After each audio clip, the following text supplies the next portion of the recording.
Kung meron kang ikakanta, Darren, para kay Kim, anong kanta yun? Ano? Nangyari? O hindi!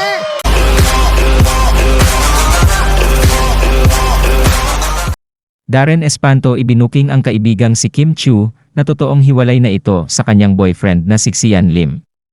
Sa isang episode ng It's Showtime kahapon November 28, natanong ni Ami Perez si Darren kung mayroon siyang kanta na ikakanta para kay Kim Chiu ay ano ito. Pinili ni Darren at kinanta ang ano nang nangyari sa ating dalawa ni Eric Santos na isang breakup song.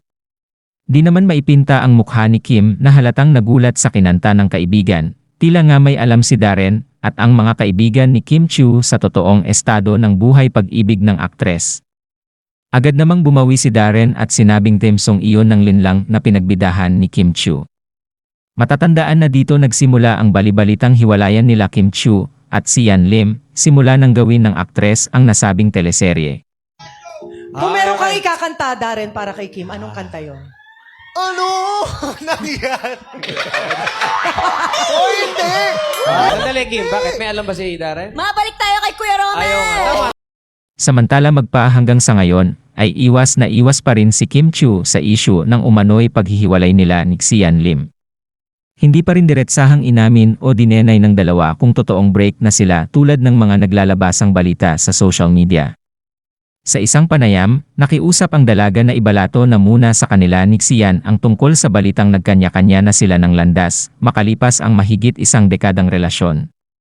Bago ito, dininay ni Kim na naghiwalay na sila ng kanyang boyfriend matapos mapansin ng mga netizens na napakatagal na nilang hindi nagpo-post ni Xian ng pictures nila together sa social media. Isa pa sa napansin ng mga fans, never daw nag-congratulate si Xian sa matagumpay na serye ni Kim na Linlang kung saan nakasama ng aktres sina J.M. De Guzman at Paulo Avellino na natapos na kamakailan. Ayon sa ilang netizens, isa si Xian sa mga nauunang bumati kapag may mga bonggang achievements, si Kim, kaya feeling nila mukhang naghiwalay na ang dalawa. Ngunit may mga IG followers naman si Kim na nagsabing baka may pinagdaraanan lamang ang dalawa o posibleng lay low lang sila dahil may kanya-kanya silang bagong projects ngayon. Pagkatapos ng Linlang, bibida uli sina Kim at Paulo sa Pinoy adaptation ng hit Korean series na What's Wrong with Secretary Kim. Habang si Xian naman ay bibida sa upcoming Kapuso series na Die, Love, Repeat, kasama si Jenilyn Mercado.